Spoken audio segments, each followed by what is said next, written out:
ನಮಸ್ಕಾರ ಎಲ್ಲರಿಗೂ ಶೇರ್ ಸುದ್ದಿ ಒಂದು ಚಾನಲ್ಗೆ ಸ್ವಾಗತ. ನಾನು ಆರ್ಯನ್ ಚೇತನ್ ರಾಜ್. ಬನ್ನಿ ನಾಳೆಯ ನಿಫ್ಟಿ ಹಾಗೂ ಬ್ಯಾಂಕ್ ನಿಫ್ಟಿಯ ಇಂಪಾರ್ಟೆಂಟ್ ಸಪೋರ್ಟ್ಸ್ ಮತ್ತೆ ರೆಸಿಸ್ಟೆನ್ಸ್ ಲೆವೆಲ್ ಗಳನ್ನ ನೋಡ್ಕೊಂಡ್ ಬರೋಣ. ಇವತ್ತಿನ ಡೇಟ್ ಮೇ 14, 2025. ವಿಡಿಯೋ ಶುರು ಮಾಡೋಕ್ಕೂ ಮುಂಚೆ ಇನ್ನು ಯಾರ್ಯಾರು ನಮ್ಮ ಚಾನಲ್ಗೆ ಸಬ್ಸ್ಕ್ರೈಬ್ ಆಗಿಲ್ವೋ ಅವರೆಲ್ಲ ಸಬ್ಸ್ಕ್ರೈಬ್ ಮಾಡ್ಕೊಳ್ಳಿ, ಹಾಗೆ ಬೆಲ್ ಐಕಾನ್ ಒತ್ತೋದನ್ನ ಮರಿಬೇಡಿ. ಸೊ ಬನ್ನಿ, ನೆಕ್ಸ್ಟ್ ನಾವು ನಿಫ್ಟಿ ಹಾಗೂ ಬ್ಯಾಂಕ್ ನಿಫ್ಟಿಯ ಚಾರ್ಟ್ ಅನಾಲಿಸಿಸ್ ಶುರು ಮಾಡೋದಕ್ಕೂ ಮುಂಚೆ FIIs ಮತ್ತೆ DIIs ಗಳ ಡೇಟಾನ ನಿಮಗೆ ಕೊಟ್ಬಿಡ್ತೀನಿ. DIIs ಗಳು 4273 ಕೋಟಿಯಷ್ಟು ಬೈ ಮಾಡಿದ್ದಾರೆ. FIIs ಗಳು ಫಾರಿನ್ ಇನ್ಸ್ಟಿಟ್ಯೂಷನಲ್ ಇನ್ವೆಸ್ಟರ್ಸ್ 476 ಕೋಟಿಯಷ್ಟು ಸೆಲ್ ಮಾಡಿದ್ದಾರೆ. ಅಂದ್ರೆ ಇದು ನಿನ್ನೆಯ ಡೇಟಾ ಆಗಿರುತ್ತೆ, 13ನೇ ತಾರೀಕು ಡೇಟಾ ಆಗಿರುತ್ತೆ. ನೆಕ್ಸ್ಟ್ ಬನ್ನಿ, ಇವತ್ತಿನ ನಿಫ್ಟಿ ಹಾಗೂ ಬ್ಯಾಂಕ್ ನಿಫ್ಟಿಯಲ್ಲಿ ಟಾಪ್ ಗೇನರ್ಸ್ ಮತ್ತೆ ಟಾಪ್ ಲೂಸರ್ಸ್ ಯಾರು ಅಂತ ನೋಡ್ಕೊಂಡ್ಬರೋಣ. ಇವತ್ತಿನ ನಿಫ್ಟಿಯಲ್ಲಿ ಟಾಪ್ ಗೇನರ್ಸ್ ನ ಲಿಸ್ಟ್ ಅಲ್ಲಿ ಟಾಟಾ ಸ್ಟೀಲ್ 3.93% ಅಪ್ಪಲ್ಲಿ ಕ್ಲೋಸ್ ಆಗಿದೆ. ಶ್ರೀರಾಮ್ ಫಿನಾನ್ಸ್ 2.75% ಅಪ್ಪಲ್ಲಿ ಕ್ಲೋಸ್ ಆಗಿದೆ. BEL 2.61% ಅಪ್ಪಲ್ಲಿ ಕ್ಲೋಸ್ ಆಗಿದೆ. ಹಿಂಡಾಲ್ಕೋ 2.32% ಅಪ್ಪಲ್ಲಿ ಕ್ಲೋಸ್ ಆಗಿದೆ. ಟೆಕ್ ಮಹೇಂದ್ರ 2.22% ಅಪ್ಪಲ್ಲಿ ಕ್ಲೋಸ್ ಆಗಿದೆ. ನೆಕ್ಸ್ಟ್ ಬನ್ನಿ, ನಿಫ್ಟಿಯಲ್ಲಿ ಟಾಪ್ ಲೂಸರ್ಸ್ ಯಾರು ಅಂತ ನೋಡ್ಕೊಂಡ್ಬರೋಣ. ಟಾಪ್ ಲೂಸರ್ಸ್ ನ ಲಿಸ್ಟ್ ಅಲ್ಲಿ ಏಷ್ಯನ್ ಪೇಂಟ್ 1.66% ಡೌನ್ ಅಲ್ಲಿ ಕ್ಲೋಸ್ ಆಗಿದೆ. ಸಿಪ್ಲಾ 1.33% ಡೌನ್ ಅಲ್ಲಿ ಕ್ಲೋಸ್ ಆಗಿದೆ. ಕೋಟಕ್ ಬ್ಯಾಂಕ್ 1.21% ಡೌನ್ ಅಲ್ಲಿ ಕ್ಲೋಸ್ ಆಗಿದೆ. ಟಾಟಾ ಮೋಟಾರ್ಸ್ 1.06% ಡೌನ್ ಅಲ್ಲಿ ಕ್ಲೋಸ್ ಆಗಿದೆ. ಪವರ್ ಗ್ರಿಡ್ 0.72% ಡೌನ್ ಅಲ್ಲಿ ಕ್ಲೋಸ್ ಆಗಿದೆ. ನೆಕ್ಸ್ಟ್ ಬನ್ನಿ, ನಿಫ್ಟಿ ಹಾಗೂ ಬ್ಯಾಂಕ್ ನಿಫ್ಟಿಯ ಚಾರ್ಟ್ ಅನಾಲಿಸಿಸ್ ನೋಡೋದಕ್ಕೂ ಮುಂಚೆ ನಿನ್ನೆ ನಾವು ಮಾಡಿದಂತಹ ಚಾರ್ಟ್ ಅನಾಲಿಸಿಸ್ ಪರ್ಫೆಕ್ಟ್ ಆಗಿ ಇತ್ತಾ ಇಲ್ವಾ ಅಂತ ನೋಡ್ಕೊಂಬರೋಣ. ನಿನ್ನೆ ನಾವು ಡಿಸ್ಕಷನ್ ಮಾಡಿದ್ವಿ ನಮ್ಮ ಒಂದು ಸಪೋರ್ಟ್ ಲೆವೆಲ್ ಯಾವುದು ಮತ್ತೆ ರೆಸಿಸ್ಟೆನ್ಸ್ ಲೆವೆಲ್ ಯಾವುದು ಅಂತ ನೀಟಾಗಿ ಪ್ಲಾನ್ ಮಾಡ್ಕೊಂಡಿದ್ವಿ. ನಿನ್ನೆ ನಾವು ಚರ್ಚೆ ಮಾಡಿದಂತಹ ಸಪೋರ್ಟ್ ಯಾವುದು 24,565 ಈ ಲೆವೆಲ್ ನಮ್ಮ ಸಪೋರ್ಟ್ ಆಗಿತ್ತು. ಅಂದ್ರೆ 24,444 ಇದು ನಮ್ಮ ಸಪೋರ್ಟ್, ಸ್ಟ್ರಾಂಗ್ ಸಪೋರ್ಟ್ ಆಗಿತ್ತು. ಈ ಲೆವೆಲ್ ಮತ್ತೆ ನಮ್ಮ ರೆಸಿಸ್ಟೆನ್ಸ್ ಲೆವೆಲ್ ಯಾವ್ದಾಗಿತ್ತು 24,929 ನ ದಾಟಿದ ನಂತರ ನಾವು ರೆಸಿಸ್ಟೆನ್ಸ್ ಲೆವೆಲ್ನ ಹುಡುಕ್ಬೋದು. ಅಂದ್ರೆ ಇಲ್ಲಿ ಒಂದು ಬ್ರೇಕ್ಔಟ್ ಕೊಡಬೇಕು, ಮಲ್ಟಿಪಲ್ ಕನ್ಫರ್ಮೇಶನ್ ಸಿಕ್ಕಿದ್ರೆ ಮಾತ್ರ, ಇವೆರಡೂ ಕಡೆ ನಮಗೆ ಬ್ರೇಕ್ಔಟ್ ಕೊಟ್ರೆ ಮಾತ್ರ ನಾವು ಬೈಯಿಂಗ್ ಆಪರ್ಚುನಿಟೀಸ್ನ ಹುಡುಕ್ಬೋದು. ಅದರ್ವೈಸ್ ಮಾರ್ಕೆಟ್ ಟೈಮ್ ಪಾಸ್ ಮಾಡುವ ಸಾಧ್ಯತೆ ಹೆಚ್ಚಿರುತ್ತೆ ಮಧ್ಯದಲ್ಲಿ. ಇಲ್ಲಿ ಎಲ್ಲೂ ಕೂಡ ನೀವು ಬೈಯಿಂಗ್ ಆಪರ್ಚುನಿಟೀಸ್ನ ಹುಡ್ಕೋದಕ್ಕೆ ಖಂಡಿತವಾಗ್ಲೂ ಸಾಧ್ಯ ಆಗಲ್ಲ ಅಂತ ನಿನ್ನೆ ನಾನು ಡಿಸ್ಕಷನ್ ಮಾಡಿದ್ದೆ. ಸೊ ಅದೇ ರೀತಿ ಮಾರ್ಕೆಟ್ ನೋಡಿ ಟೈಮ್ ಪಾಸ್ ಮಾಡಿದೆ, ಯಾವ ಒಂದು ಬ್ರೇಕ್ಔಟ್ನು ಕೊಡ್ದಿರಾ ಟೈಮ್ ಪಾಸ್ ಮಾಡಿ ಇವತ್ತಿನ ಮಾರ್ಕೆಟ್ ಈ ಲೆವೆಲ್ ಅಲ್ಲಿ ಕ್ಲೋಸಿಂಗ್ ಆಗಿದೆ. 24,685 ರೇಂಜ್ ನಲ್ಲಿ ಕ್ಲೋಸ್ ಆಗಿದೆ. ನೆಕ್ಸ್ಟ್ ಬನ್ನಿ, ಬ್ಯಾಂಕ್ ನಿಫ್ಟಿಯ ಚಾರ್ಟ್ ಅನಾಲಿಸಿಸ್ ಪರ್ಫೆಕ್ಟ್ ಆಗಿ ಇತ್ತಾ ಇಲ್ವಾ ಅಂತ ನೋಡ್ಕೊಂಬರೋಣ. ಬ್ಯಾಂಕ್ ನಿಫ್ಟಿನಲ್ಲೂ ಕೂಡ ನಮ್ಮ ಒಂದು ಸಪೋರ್ಟ್ ಮತ್ತೆ ರೆಸಿಸ್ಟೆನ್ಸ್ ಲೆವೆಲ್ಗಳು ಇದಾಗಿದ್ವು. ನಿನ್ನೆ ಡ್ರಾಯಿಂಗ್ ಮಾಡಿದ್ದನ್ನ ನಾನು ತೆಗೆದೇ ಇಲ್ಲ. ನೋಡಿ, ಈ ಲೆವೆಲ್ ನಮ್ಮ ಸಪೋರ್ಟ್ ಆಗಿ ವರ್ಕ್ ಆಗ್ತಾ ಇತ್ತು. 24,542 ಈ ರೇಂಜ್ ನಮ್ಮ ಸಪೋರ್ಟ್ ಆಗಿತ್ತು. ರೆಸಿಸ್ಟೆನ್ಸ್ ನಂಬರ್ 55,100 ನಮ್ಮ ರೆಸಿಸ್ಟೆನ್ಸ್ ಲೆವೆಲ್ ಆಗಿತ್ತು. ಈ ಲೆವೆಲ್ಗಳನ್ನ ಕ್ರಾಸ್ ಮಾಡಿದ ನಂತರ ನಾವು ಬೈಯಿಂಗ್ ಆಪರ್ಚುನಿಟೀಸ್ ನ ಹುಡುಕ್ಬೋದು. ಜೆನ್ಯೂನ್ ಬ್ರೇಕ್ಔಟ್ ಕೊಡ್ತಾ ಇದೆ, ಮಲ್ಟಿಪಲ್ ಕನ್ಫರ್ಮೇಶನ್ ಕೊಡ್ತಾ ಇದೆ ಅಂದ್ರೆ ಮಾತ್ರ ಬೈಯಿಂಗ್ ಆಪರ್ಚುನಿಟೀಸ್ ನ ಹುಡುಕ್ಬೇಕು. Otherwise no trade. ಇಲ್ಲಿ ಟೈಮ್ ಪಾಸ್ ಮಾಡುವ ಸಾಧ್ಯತೆ ಹೆಚ್ಚಿರುತ್ತೆ ಅಂತ ನಿನ್ನೆ ಡಿಸ್ಕಷನ್ ಮಾಡಿದ್ವಿ. ಸೇಮ್ ನಿನ್ನೆ ನಾವು ಮಾಡಿದಂತಹ ಪ್ರೆಡಿಕ್ಷನ್ ಪರ್ಫೆಕ್ಟ್ ಆಗಿ ಇದೆ. ನೆಕ್ಸ್ಟ್ ಬರೀ ನಾಳೆಯ ನಿಫ್ಟಿ ಮತ್ತು ಬ್ಯಾಂಕ್ ನಿಫ್ಟಿಯ ಚಾರ್ಟ್ ಅನಾಲಿಸಿಸ್ ನೋಡ್ಕೊಂಡ್ ಬರೋಣ. ನೆಕ್ಸ್ಟ್ ನಾವು ನಿಫ್ಟಿನಲ್ಲಿ ಸಪೋರ್ಟ್ ಮತ್ತೆ ರೆಸಿಸ್ಟೆನ್ಸ್ ಲೆವೆಲ್ಗಳನ್ನ ನೋಡೋದಾದ್ರೆ, ಟ್ರೇಡ್ಗೆ ಯಾವ ಯಾವ ಲೆವೆಲ್ಗಳು ಸಪೋರ್ಟ್ ಆಗಿ ವರ್ಕ್ ಆಗ್ತಿದೆ, ಯಾವ ಲೆವೆಲ್ಗಳು ರೆಸಿಸ್ಟೆನ್ಸ್ ಆಗಿ ವರ್ಕ್ ಆಗ್ತಿದೆ ಅಂತ ನೋಡೋದಾದ್ರೆ 15 ಮಿನಿಟ್ಸ್ ನ ಟೈಮ್ ಫ್ರೇಮ್ ನಲ್ಲಿ ನಮಗೆ ಇವತ್ತು ಕ್ಲೋಸಿಂಗ್ ಕೊಟ್ಟಿರೋದು ಈ ರೇಂಜ್ ನಲ್ಲಿ 24,685 ಈ ರೇಂಜ್ ನಲ್ಲಿ ಕ್ಲೋಸಿಂಗ್ ಕೊಟ್ಟಿದೆ.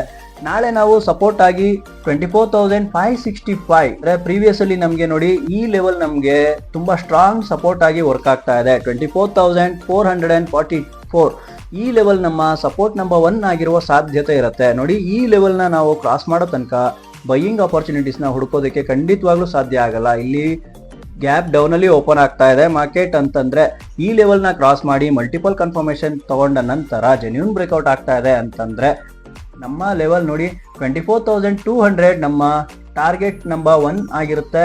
23,953 ಈ ಲೆವೆಲ್ ನಮ್ಮ ಟಾರ್ಗೆಟ್ ಲೆವೆಲ್ 2 ಆಗಿರುವ ಸಾಧ್ಯತೆ ಇರುತ್ತೆ. ಇದು ನಮ್ಮ ಸಪೋರ್ಟ್ ಆಗಿ ವರ್ಕ್ ಆಗ್ತಾ ಇದೆ. ನಮ್ಮ ಫೈನಲ್ ಸಪೋರ್ಟ್ ಬಂದು 23,850 ರೇಂಜ್ ನ ಟಚ್ ಮಾಡುವ ಸಾಧ್ಯತೆ ಇರುತ್ತೆ. ಈ ಲೆವೆಲ್ ಗಳನ್ನ ನಾವು ಸಪೋರ್ಟ್ ಆಗಿ ಕನ್ಸಿಡರ್ ಮಾಡಬಹುದು. 22,952 ನಮ್ಮ ಮೇಜರ್ ಸಪೋರ್ಟ್ 1 ಆಗಿರುತ್ತೆ. 23,850 ನಮ್ಮ ಸಪೋರ್ಟ್ ಲೆವೆಲ್ 2 ಆಗಿರುವ ಸಾಧ್ಯತೆ ಇರುತ್ತೆ. ಇನ್ ಕೇಸ್ ಈ ಲೆವೆಲ್ ಗಳನ್ನ ದಾಟ್ಕೊಂಡು ಡೌನ್ ಆಗ್ತಾ ಇದೆ, ಇಲ್ಲೂ ಕೂಡ ಹ್ಯೂಜ್ ಸೆಲ್ಲರ್ಸ್ ನಮಗೆ ಕಾಣಿಸ್ತಾ ಇದ್ದಾರೆ ಅಂತಂದ್ರೆ 23,500 ನಮ್ಮ ಮೇಜರ್ ಸಪೋರ್ಟ್ ಆಗಿರುವ ಸಾಧ್ಯತೆ ಇರುತ್ತೆ. ಸಪೋರ್ಟ್ ನಂಬರ್ 3 ಅಂತ ಬರಿತಾ ಇದ್ದೀನಿ ನೋಡಿ, ಇದು ನಮ್ಮ ಸ್ಟ್ರಾಂಗೆಸ್ಟ್ ಸಪೋರ್ಟ್ ಆಗಿರುವ ಸಾಧ್ಯತೆ ಇರುತ್ತೆ. In case market gap up ಅಲ್ಲಿ ಓಪನ್ ಆಗ್ತಾ ಇದೆ ಅಂತಂದ್ರೆ ನೋಡಿ, ಈ ಒಂದು ಬ್ರೇಕ್ಔಟ್ ಆಗೋ ತನಕ ನಾವು ಟ್ರೇಡ್ಗೆ ಹೋಗೋದಕ್ಕೆ ಅಂದ್ರೆ ಬೈಯಿಂಗ್ ಆಪರ್ಚುನಿಟೀಸ್ ನ ಹುಡ್ಕೋದಕ್ಕೆ ಖಂಡಿತವಾಗ್ಲೂ ಸಾಧ್ಯ ಆಗಲ್ಲ. 24,920 ಈ ರೇಂಜ್ ನ ಕ್ರಾಸ್ ಮಾಡಿದ ನಂತರ ನೋಡಿ, ಪ್ರೀವಿಯಸ್ ಅಲ್ಲಿ ನಮ್ಗೆ ಇಲ್ಲಿ ರಿಜೆಕ್ಷನ್ ಕಾಣಿಸ್ತಾ ಇದೆಯಲ್ಲ, ಈ ರಿಜೆಕ್ಷನ್ ನಮ್ಗೆ ಬ್ರೇಕ್ಔಟ್ ಕೊಡಬೇಕು. ಇಲ್ಲಿಂದ ಬ್ರೇಕ್ಔಟ್ ಕೊಡ್ತಾ ಇದೆ, ಮಲ್ಟಿಪಲ್ ಕನ್ಫರ್ಮೇಶನ್ ಸಿಗ್ತಾ ಇದೆ, ಜೆನ್ಯೂನ್ ಬ್ರೇಕ್ಔಟ್ ಆಗ್ತಾ ಇದೆ ಅಂತಂದ್ರೆ ನಮ್ಮ major target resistance number 1 R1 ಅಂತ ಬರಿತಾ ಇದೀನಿ, 25,200 ನಮ್ಮ ರೆಸಿಸ್ಟೆನ್ಸ್ ನಂಬರ್ 1 ಆಗಿರುವ ಸಾಧ್ಯತೆ ಇರುತ್ತೆ. ಇನ್ ಕೇಸ್ ಈ ಲೆವೆಲ್ನು ದಾಟ್ತಾ ಇದೆ, ಮಲ್ಟಿಪಲ್ ಕನ್ಫರ್ಮೇಶನ್ ಕೊಡ್ತಾ ಇದೆ ಅಂತಂದ್ರೆ ನಮ್ಮ ರೆಸಿಸ್ಟೆನ್ಸ್ ನಂಬರ್ 2 25,480 ನಮ್ಮ ರೆಸಿಸ್ಟೆನ್ಸ್ ನಂಬರ್ 2 ಆಗಿರುವ ಸಾಧ್ಯತೆ ಇರುತ್ತೆ. ನೋಡಿ, ಈ ಲೆವೆಲ್ ನ ದಾಟಿದ ನಂತರ ರೆಸಿಸ್ಟೆನ್ಸ್ ನಂಬರ್ 3 ತನಕ ನಾವು ಎಕ್ಸ್ಪೆಕ್ಟ್ ಮಾಡಬಹುದು 25,600 ನಮ್ಮ ಮೇಜರ್ ಟಾರ್ಗೆಟ್ ಆಗಿರುವ ಸಾಧ್ಯತೆ ಇರುತ್ತೆ. R3 ಅಂತ ಬರೀತಾ ಇದೀನಿ, ರೆಸಿಸ್ಟೆನ್ಸ್ ನಂಬರ್ 3. ನೋಡಿ, ಈ ಲೆವೆಲ್ ಗಳನ್ನ ನೋಡ್ಕೊಂಡು ಆಪ್ಷನ್ ಟ್ರೇಡರ್ಸ್ ಯಾರಿರ್ತೀರಾ, ಸಪೋರ್ಟ್ ಮತ್ತೆ ರೆಸಿಸ್ಟೆನ್ಸ್ ಲೆವೆಲ್ ಗಳನ್ನ ನೋಡ್ಕೊಂಡು ಹುಷಾರಾಗಿ ಟ್ರೇಡ್ ಮಾಡಿ. ನೆಕ್ಸ್ಟ್ ಬನ್ನಿ ಬ್ಯಾಂಕ್ ನಿಫ್ಟಿಯ ಚಾರ್ಟ್ ಅನಾಲಿಸಿಸ್ ನೋಡ್ಕೊಂಡ್ ಬರೋಣ. ನೆಕ್ಸ್ಟ್ ನಾವು ಬ್ಯಾಂಕ್ ನಿಫ್ಟಿಯ ಚಾರ್ಟ್ ಅನಾಲಿಸಿಸ್ ನೋಡೋದಾದ್ರೆ 15 ಮಿನಿಟ್ಸ್ ನ ಟೈಮ್ ಫ್ರೇಮ್ ನಲ್ಲಿ ನಮಗೆ ಇವತ್ತು ಕ್ಲೋಸಿಂಗ್ ಕೊಟ್ಟಿರೋದು ಈ ರೇಂಜ್ ನಲ್ಲಿ 54,860 ಈ ರೇಂಜ್ ನಲ್ಲಿ ಕ್ಲೋಸಿಂಗ್ ಕೊಟ್ಟಿದೆ. ನಾಳೆ ನಾವು ಸಪೋರ್ಟ್ ಮತ್ತೆ ರೆಸಿಸ್ಟೆನ್ಸ್ ಲೆವೆಲ್ ಆಗಿ ಯಾವ್ದನ್ನ ನೋಡಬಹುದು ಅಂತಂದ್ರೆ, ನಮ್ಗೆ ಬ್ರೇಕ್ಔಟ್ ಕೊಡಬೇಕು ಯಾವ್ದು 55,100 ಲೆವೆಲ್ ನ ಕ್ರಾಸ್ ಮಾಡಿದ ನಂತರ. ನೋಡಿ, ಈ ಲೆವೆಲ್ ನ ಕ್ರಾಸ್ ಮಾಡೋ ತನಕ ಯಾವುದೇ ಒಂದು ಬೈಯಿಂಗ್ ಆಪರ್ಚುನಿಟೀಸ್ ನಮಗೆ ಸಿಕ್ಕಲ್ಲ. ಯಾವುದು ಅಂತಂದ್ರೆ 55,500 ಲೆವೆಲ್ ನ ಕ್ರಾಸ್ ಮಾಡಬೇಕು, ಆ ನಂತರ ನಾವು ಟ್ರೇಡ್ ಗೆ ಪ್ಲಾನ್ ಮಾಡ್ಕೋಬಹುದು. ನೋಡಿ, ಇಲ್ಲಿ ಒಂದು ರಿಜೆಕ್ಷನ್ ಕಾಣಿಸ್ತಾ ಇದೆಯಲ್ಲ, ಈ ಲೈನ್ ನ ಕ್ರಾಸ್ ಮಾಡಿದ ನಂತರ ಇಲ್ಲಿ ಒಂದು ಮಲ್ಟಿಪಲ್ ಕನ್ಫರ್ಮೇಶನ್ ಸಿಗಬೇಕು. ವಾಲ್ಯೂಮ್ ಕ್ಯಾಂಡಲ್ ನಮಗೆ ಬೈಯರ್ಸ್ ನ ಒಂದು ಫೋರ್ಸ್ ಜಾಸ್ತಿ ಇದೆ ಅಂತ ಗೊತ್ತಾದ ನಂತರ ನಮ್ಮ ಒಂದು ಟಾರ್ಗೆಟ್ ಇದಾಗಿರುವ ಸಾಧ್ಯತೆ ಇರುತ್ತೆ. ರೆಸಿಸ್ಟೆನ್ಸ್ ನಂಬರ್ 1 ಗ್ಯಾಪ್ ಅಪ್ ಅಲ್ಲಿ ಓಪನ್ ಆಯ್ತು ಅಂತಂದ್ರೆ 55,970 ನಮ್ಮ ರೆಸಿಸ್ಟೆನ್ಸ್ ನಂಬರ್ 1 ಆಗಿರುವ ಸಾಧ್ಯತೆ ಇರುತ್ತೆ. ನಾಳೆ 56,400 ನಮ್ಮ ರೆಸಿಸ್ಟೆನ್ಸ್ ನಂಬರ್ 2 ಆಗಿರುತ್ತೆ. ಹಾಗೆ 56,600 R3 ಆಗಿರುವ ಸಾಧ್ಯತೆ ಇರುತ್ತೆ, ಅಂದ್ರೆ ರೆಸಿಸ್ಟೆನ್ಸ್ ನಂಬರ್ 3 ಆಗಿರುವ ಸಾಧ್ಯತೆ ಇರುತ್ತೆ. In case market gap down ಅಲ್ಲಿ ಓಪನ್ ಆಯ್ತು ಅಂತಂದ್ರೆ ಮಲ್ಟಿಪಲ್ ಕನ್ಫರ್ಮೇಶನ್ ಸಿಗ್ತಾ ಇದೆ, ಈ ಒಂದು ಲೆವೆಲ್ ನ ಕ್ರಾಸ್ ಮಾಡ್ಕೊಂಡು ಮಾರ್ಕೆಟ್ ಡೌನ್ ಆಗ್ತಾ ಇದೆ ಅಂತಂದ್ರೆ ನೋಡಿ, ಇಲ್ಲಿ ಒಂದು ನಮಗೆ ಸ್ಟ್ರಾಂಗ್ ಸಪೋರ್ಟ್ ಆಗಿ ವರ್ಕ್ ಆಗ್ತಾ ಇದೆ. ಇಲ್ಲಿ ಮಲ್ಟಿಪಲ್ ಕನ್ಫರ್ಮೇಶನ್ ಕನ್ಫರ್ಮ್ ಮಾಡ್ಕೊಂಡು ಆ ನಂತರ ಜೆನ್ಯೂನ್ ಬ್ರೇಕ್ಔಟ್ ಆಗ್ತಾ ಇದೆ ಅಂತಂದ್ರೆ 54,200 ನಮ್ಮ ಸಪೋರ್ಟ್ ನಂಬರ್ 1 ಆಗಿರುವ ಸಾಧ್ಯತೆ ಇರುತ್ತೆ. ನೆಕ್ಸ್ಟ್ ನಾವು ಇಲ್ಲೂ ಕೂಡ ಬ್ರೇಕ್ಔಟ್ ಆಗ್ತಾ ಇದೆ ಅಂತಂದ್ರೆ 54,000 ನಮ್ಮ ಸಪೋರ್ಟ್ ನಂಬರ್ 2 ಆಗಿರುವ ಸಾಧ್ಯತೆ ಇರುತ್ತೆ. ಇದು ನಮ್ಮ ಸ್ಟ್ರಾಂಗೆಸ್ಟ್ ಸಪೋರ್ಟ್ ಆಗಿರುವ ಸಾಧ್ಯತೆ ಇರುತ್ತೆ. ನೋಡಿ, 53,500 ನಮ್ಮ ಸಪೋರ್ಟ್ ನಂಬರ್ 3 ಆಗಿರುವ ಸಾಧ್ಯತೆ ಇರುತ್ತೆ. ಇನ್ ಕೇಸ್ ಈ ಲೆವೆಲ್ ಗಳನ್ನ ಕ್ರಾಸ್ ಮಾಡ್ಲಿಲ್ಲ ಅಂತಂದ್ರೆ ಇದ್ದೇ ಇದೆ, ನಿಮ್ಗೆ ಗೊತ್ತೇ ಇದೆ ಟೈಮ್ ಪಾಸ್ ಲೆವೆಲ್ ಯಾವುದು, ಇದು ನಮ್ಮ time pass level. In between ಯಾವ ಒಂದು ಬ್ರೇಕ್ಔಟ್ ಗಳು ಸಿಗ್ತಾ ಇಲ್ಲ ಅಂತಂದ್ರೆ ಇಲ್ಲಿ ಟೈಮ್ ಪಾಸ್ ಮಾಡುವ ಸಾಧ್ಯತೆ ಇರುತ್ತೆ. ಈ ಟೈಮ್ ಪಾಸ್ ಮಾಡ್ತಾ ಇದೆ ಮಾರ್ಕೆಟ್ ಅಂದ್ರೆ ಖಂಡಿತವಾಗ್ಲೂ ನೀವು ಬೈಯಿಂಗ್ ಆಪರ್ಚುನಿಟೀಸ್ ನ ಹುಡ್ಕೋದಕ್ಕೆ ಸಾಧ್ಯ ಆಗಲ್ಲ.